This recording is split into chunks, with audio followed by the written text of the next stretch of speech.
Hey everyone, great to have you back in the Sampleist. My name's Greg. We're going to be checking out Dystopia Diary from Ocean Swift today. This product's all about sound recordings from the field, a virtual instrument packed with eerie recordings, gritty textures, atmospheric sounds with a serious dystopian vibe.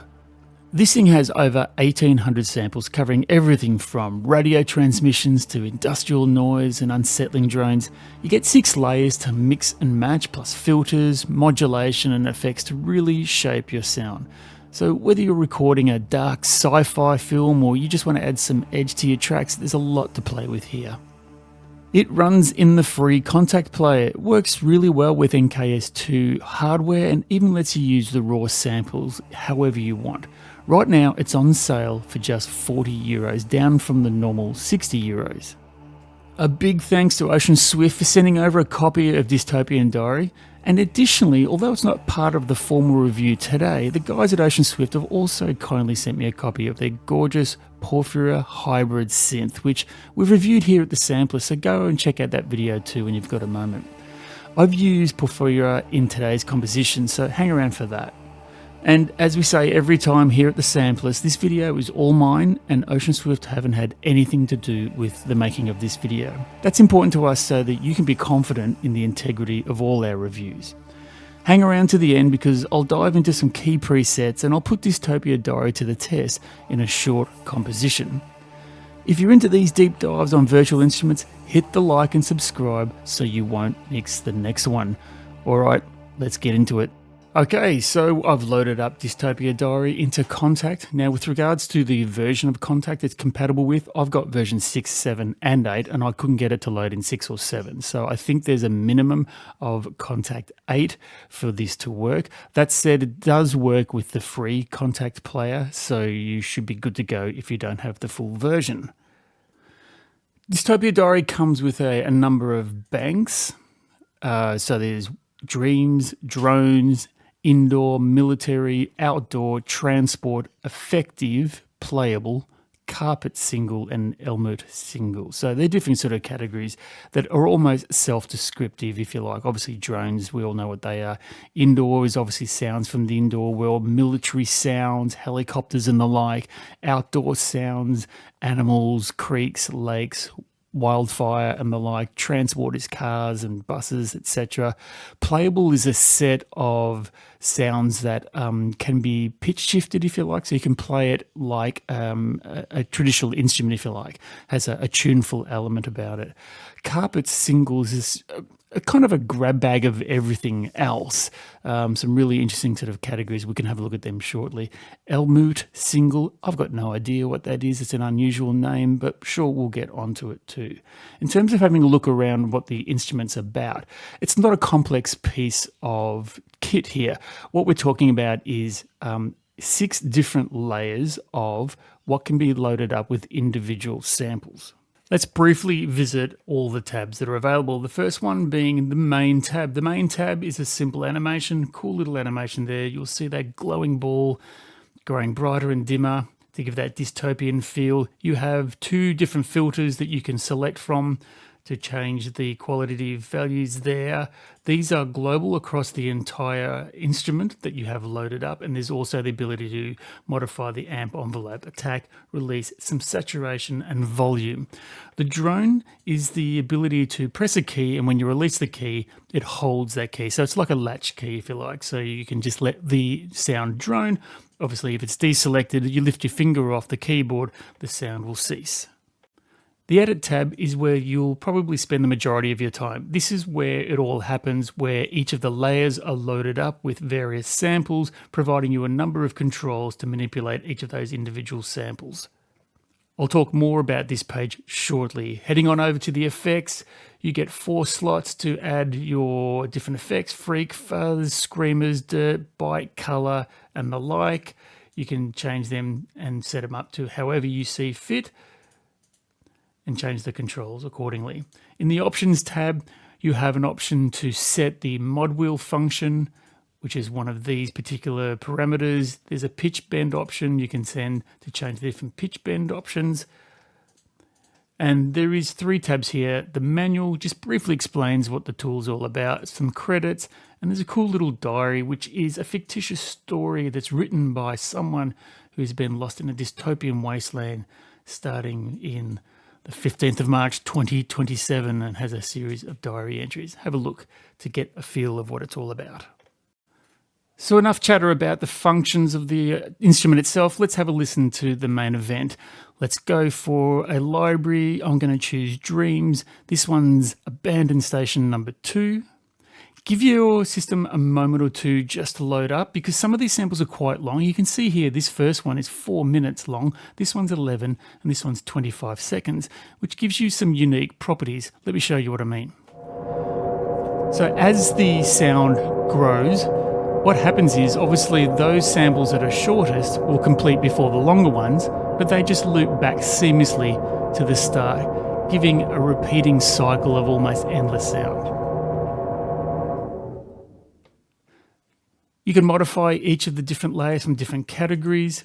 Within those categories, there is a number of different samples that you can choose to change from. Industry, in this particular layer, I'm going to choose factory 16, not factory 15.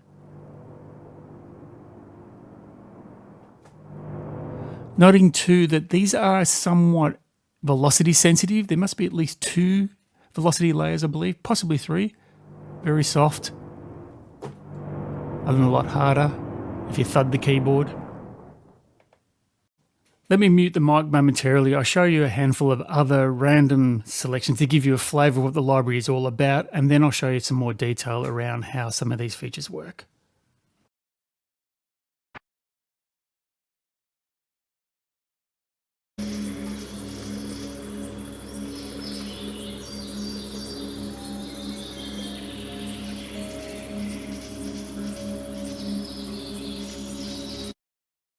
In the military section, let's have a try of this one. Don't go there.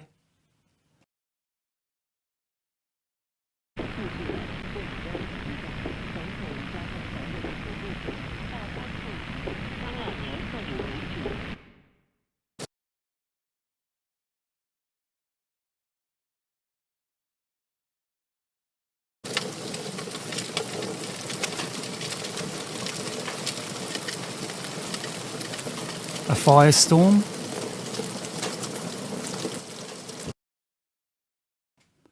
Warfare bombardment. What's this sound like? Whoops, give it a moment.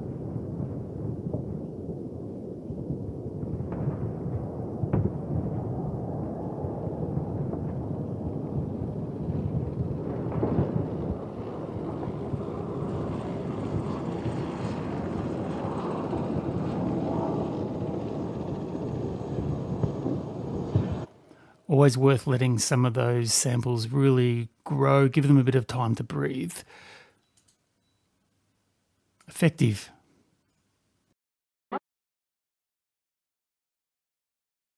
Verändern Sie sogar unseren Menschenausdruck.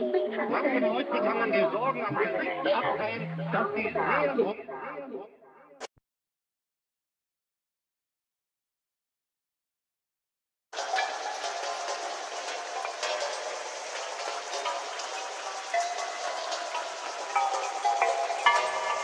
Let's have a listen to a couple from Carpet's single,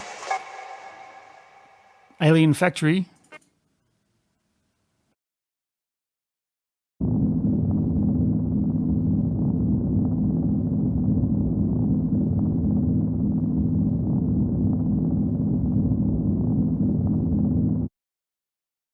Chime verse.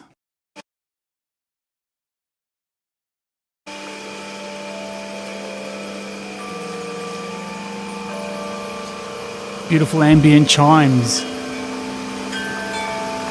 Very relaxing. And mix that with a military helicopter, and you get this.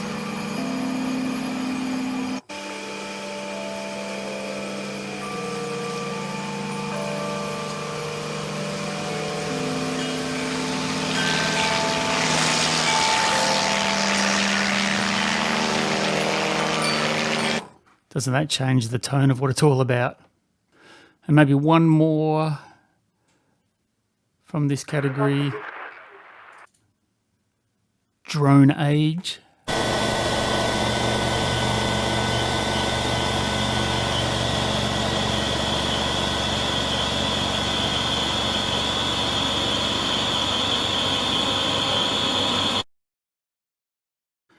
Okay, so there's a quick selection of a number of samples and layers, or presets rather, that you can manipulate. There's a ton of stuff here. We won't have enough time to go through everything, but hopefully you get a flavor of what it's all about. What I want to do now is quickly to reload one of the presets. I'm going to call this one's Abandoned Station again. And I'm going to use it to show you how these features work here very quickly. All right, so for any given layer you've got loaded up, you can manipulate any one of these parameters. They are the volume and panning that allows you to control obviously the volume and the panning from left to right. You can detune them and with a fine tune as well.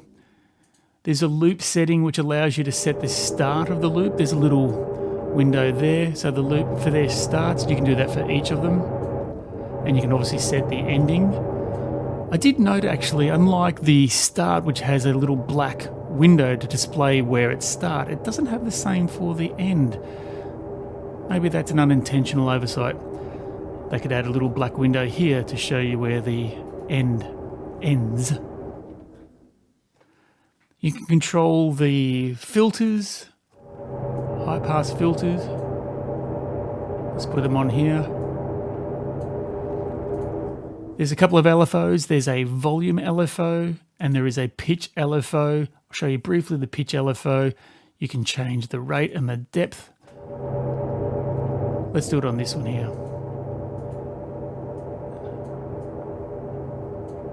Let's do it on both of them. There you go. You can control the stereo spread of the sound, give it a mix, and also finally you can have a bit crusher, which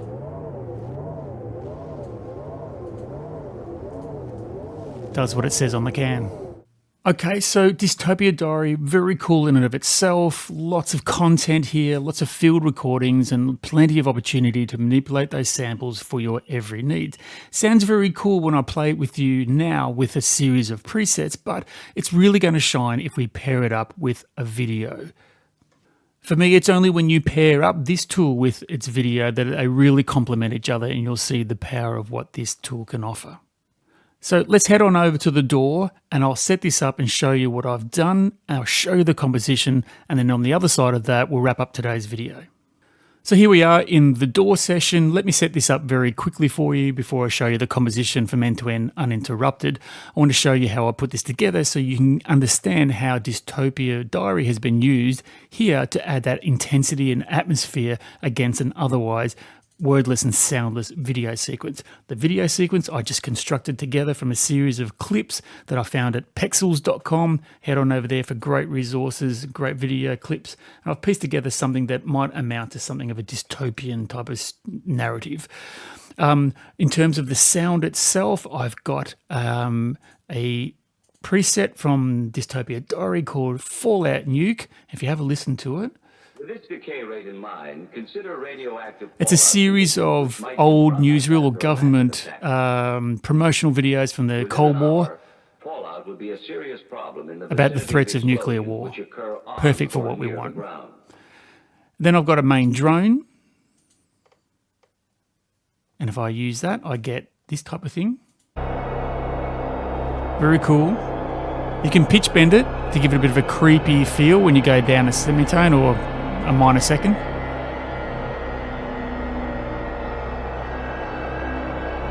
Creates that lovely tension. There's also, I've got something in there which is another instance of Dystopia Diary to add a bit more shrill piercing noise.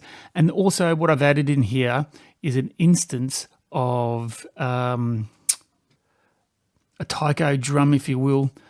And all it does is provide that kind of, whoops, let me take that off. I thought I'd simulate a pulsing heartbeat. which I've recorded to add a bit more tension.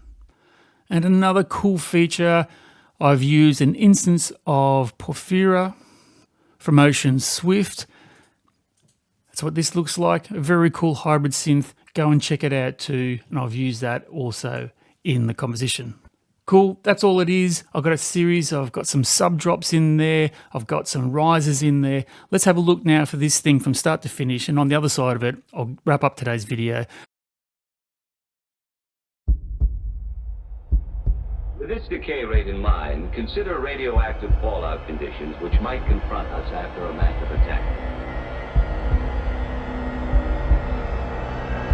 Within an hour, fallout would be a serious problem in the vicinity of explosions which occur on or near the ground.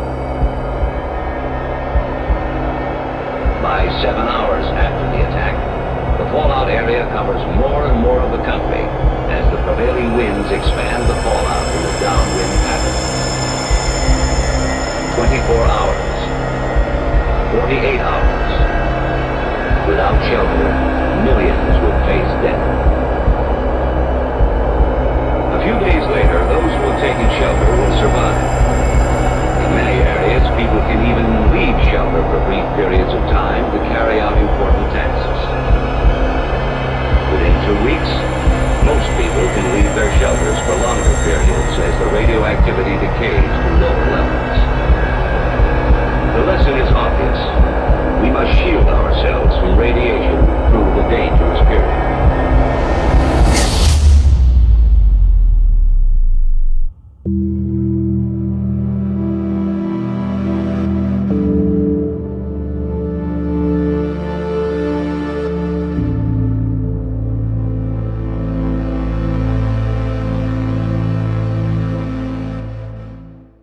So what do I think of Dystopia Diary? This was an eye-opener for me. When I was first introduced to it, I wasn't sure if I was going to like it because I'm normally drawn to traditional virtual instruments rather than libraries of sound effects and field recordings.